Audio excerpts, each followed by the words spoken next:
Welcome back, fellow coding facilitators. Jared O'Leary here with BootUp. This video, I'm going to show you how to change the surprise picture that appears in the randomized synthesis project.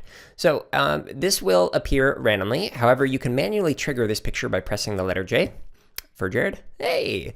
So it says use code blocks, makes my picture appear, and yeah, it's fancy. So you could read through these comments here or change this and make it however you want. So you could have it be a different message instead of saying the words use code block. You could change it so instead of appearing between 1 minute and 10 minutes, it appears more frequently, whatever you want to do. But to change it so that it's your picture, just go into the costumes for this sprite and simply take a new photo. So you can get rid of the ones that are mine, or you can decorate them however you want. But to add your own, you go down here to where it has the choose a costume and just click on the camera or upload from your computer. So once you've taken a picture or uploaded from your computer, simply turn it so that your face is facing the same direction.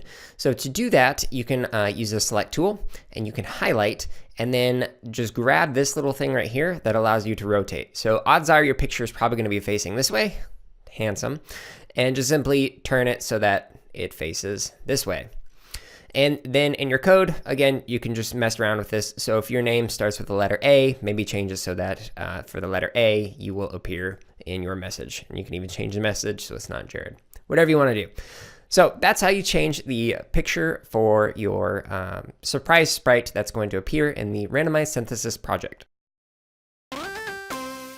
Hey everyone, if you're watching this on YouTube, go ahead and like, comment, and subscribe. If you're not watching us on YouTube, you can find us on that platform as well as other social media outlets by searching for BootUp PD. And if you're looking for more free lessons, projects, and resources for teachers and students, visit us at bootuppd.org, where you can also learn about our high-quality professional development.